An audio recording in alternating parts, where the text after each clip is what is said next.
Greetings, dreamers. How are you? This is Nick Barrett again from alwayslucid.com. Thanks for joining me today. I'm in beautiful nature with my dream journal, and I think it's really important to come to these kind of places to actually decode your journals. Come away from the city and just connect again with nature. It's very important. You seem to pick up more clues and more detail that's contained within this book. It's amazing what you find. I think it's because the mind can be fully silent in its true habitat. It's when one becomes fully integrated with nature, I think one finds himself fully. So if you have a local park near you, totally recommend it. Or anywhere, just anywhere with a lot of trees and you can hear the sounds of the birds. It's beautiful. You know, the more we quieten our minds, the more clearly we can see, the more lucid we will be. So, come along with your journals. I recommend it. Today though, I don't want to just talk about journals. I want to talk about what a spirit guide really is. I had a question from one of my dear readers, or viewers. She questioned, what is a spirit guide? And it suddenly occurred to me, yeah, I haven't actually gone into detail about that yet. I take it for granted now, being in this experience daily, that I assume that that everyone kind of knows what it is, but really, it's kind of ignorant of me to do that. So let me express to you my personal experiences about it, and what I've learned along my way, along my journey, and hopefully you guys too can relate to it or resonate with some of it at least. So a spirit guide can be called many names: higher self, angels, light beings, star beings, Jesus Christ, even if you have a religious background, Buddha, Krishna, a best friend, an imaginary friend, that's another one as well. There's many names, and actually throughout time, through biblical scriptures and through many ancient texts, they speak of angels or beings with wings, beings that can defy the laws of gravity itself. And I think it's kind of narrow-minded if we are to think that we are the only beings available in this time-space reality. Even though we can't see it, doesn't necessarily mean it's not really there. We only see such a small spectrum of the electromagnetic field of light. We really do see a very small amount compared to the vast array of light that is available on different frequencies. And it is naive for the human race to think that that is all that exists, when science clearly proves it otherwise. So in my book, Spirit Guided Lucid Dreaming, I do speak about trusting in the unseen to become seen. Because yes, there is an element of trust that is needed in order to perceive these beings. I want to touch on what, depending on your religious background or your belief systems that you've been brought up in, maybe you're brought up in a religious background of some faith. If you were, say, Christian, you may believe that your spirit guide and experiences are more related to Jesus Christ, perhaps. Or if you're a Buddhist, you're obviously more related to the experience of Buddha. For me, although I grew up in a Jehovah's Witness household, I stopped being a Jehovah's Witness aged 10, I believe, when my mum and dad got divorced many years ago. So then I used to take on just my own spiritual belief system. I created my own spiritual awareness purely by intuitive knowing alone. And there are many out there that have done the same path as well. I decided to discard all of those man-made beliefs and just trust the inner knowing that was always there within me, in my heart, all the time. I always felt there was a presence, someone or something that I couldn't put into words at the time, was always watching over me, always had my best interests at heart, had always looked out for me, had always given me vivid dreams. When I say given me dreams as well, that might be a bit misleading to some, I know, but it does feel that the dreams that I did acquire, luckily, when I was younger, at a very young age, they were incredibly vivid, and they always contained some being in there which was trying to sway me to a higher awareness, to a higher consciousness. This, from what I can gather from conversing with a lot of readers out there, they too have had this initial knowing to begin with that there is a higher presence out there, which they felt, and it's all intuitive. You feel it, you perceive it, you sense it.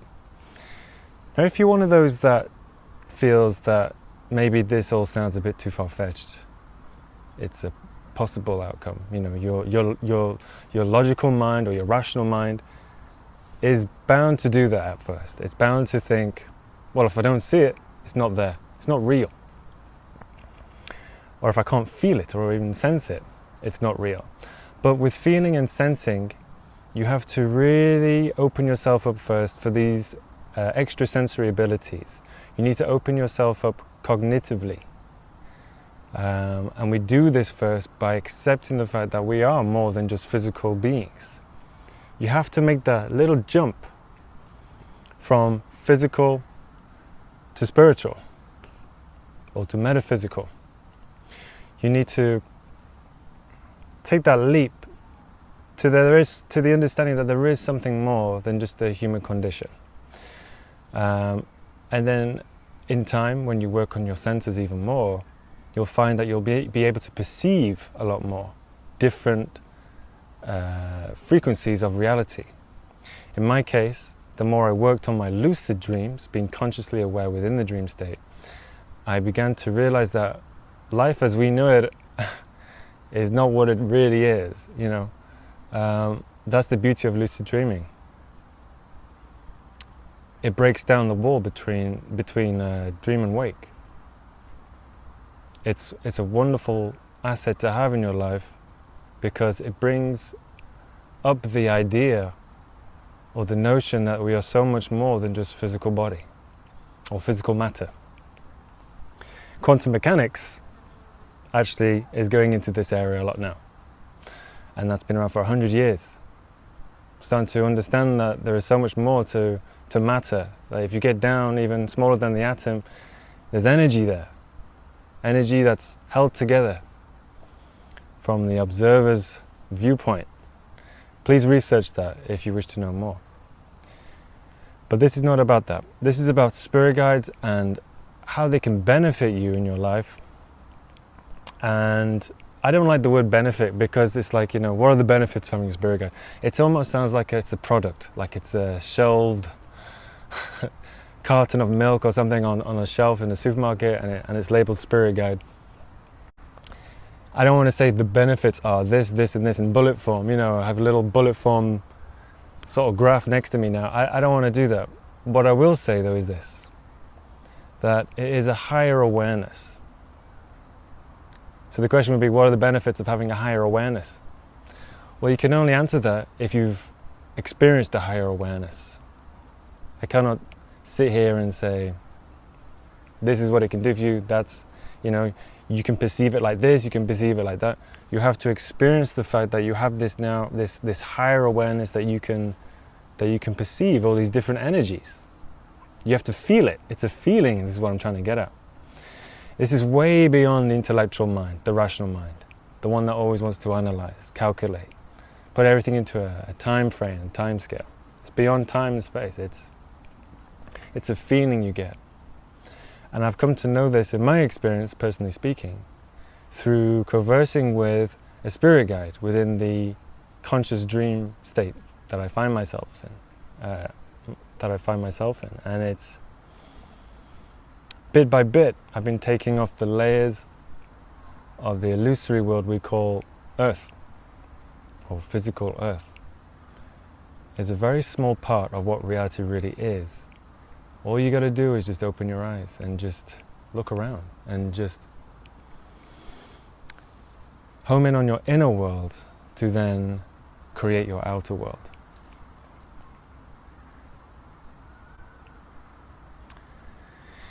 One of the most amazing things of having a spirit guide is, if you're new to astral projection, out-of-body experiences, lucid dreaming, you will all know that, you may know that there is a vibrational state that one must travel through.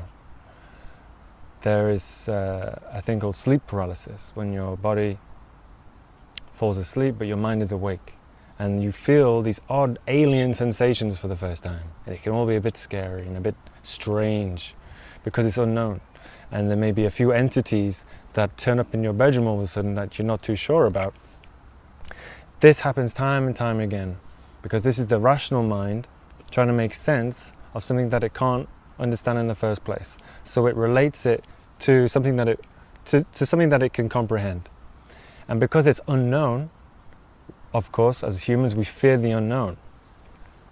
So it creates manifestations, dark entities perhaps, a feeling of a pressure on one's chest when you're about to transition into the dream world consciously. And I am specifically talking about the out-of-body experience from going from a waking state. They call this a wake-initiated lucid dream, or a wild. You should check that out. So these are familiar sensations that one can experience. And going back to my main point, is every time I found myself in that situation, I would instantly, had a bit of fear, if I had a bit of any fear throughout any experience, I would instantly call upon my guide.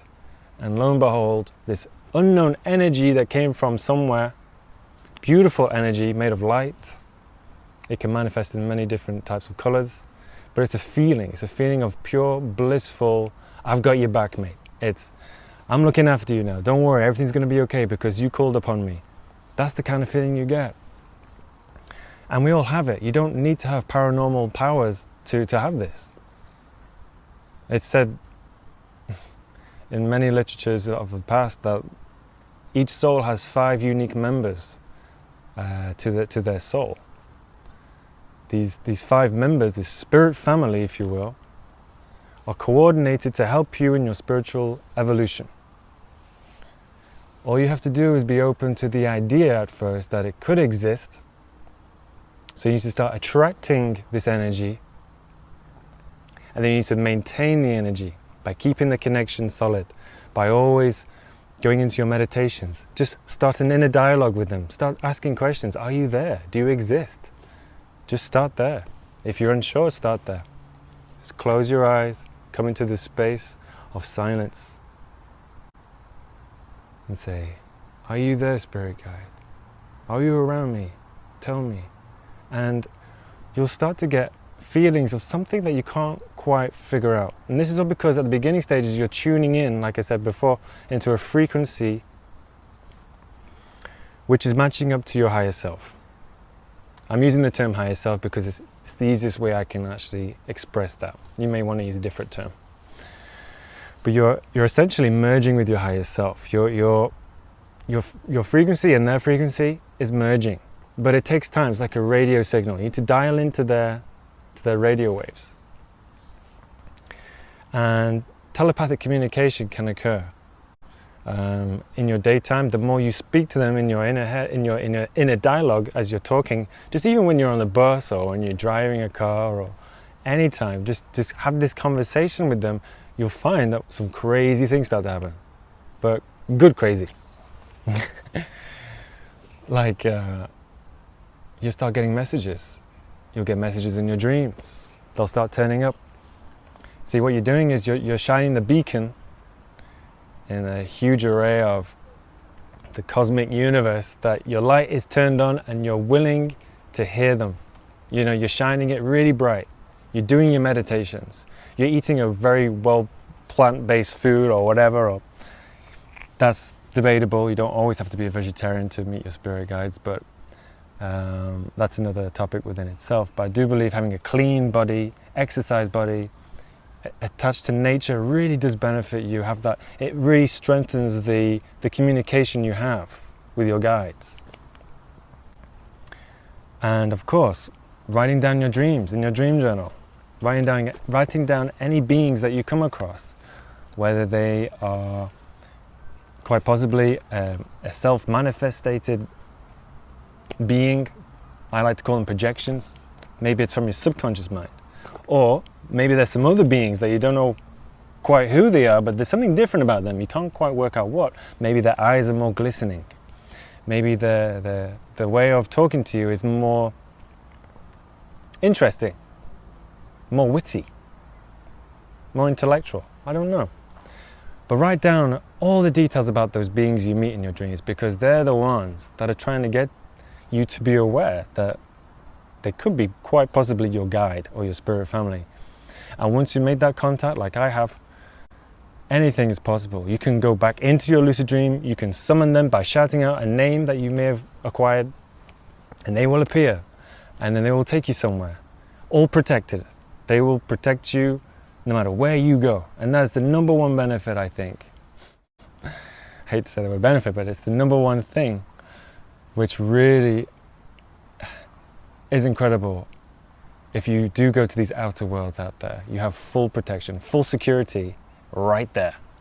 And your security team will always protect you if anything goes down, you know? So there's no more fear anymore. No more fear of going to any of these worlds, unknown territories. They will always look after you, always. I've had it for 3 years. I've been going to some crazy worlds that I can't even put into a description right now with my guide, and he and others have fully protected me throughout that whole process to make sure that I'm carefully looked after and only going at the speed I wish to learn. Another key point. You have to be the one that inquires, that asks, okay, I'm now ready for my next stage in development. You have to make that very apparent in your meditations. Or otherwise, it will just stagnate and drift. You need to say, okay, I'm now willing to take it to the next level, spirit guide. Please tell me, or please show me what my next lesson is. This is very important. They can only go as fast as you can because they have to abide by the law of free will. It's a universal law, which means that they cannot impose anything or any ideology on top of your consciousness without you being aware of it first. You need to be willing first, and you need to be accepting of it first before they can show you anything. So that's how you open up the connection. I think I've covered all the bases with spirit guides. I mean, there's so much more that I could talk about, but just to keep this video short but sweet, I just want you to really, first things first, open up the connection.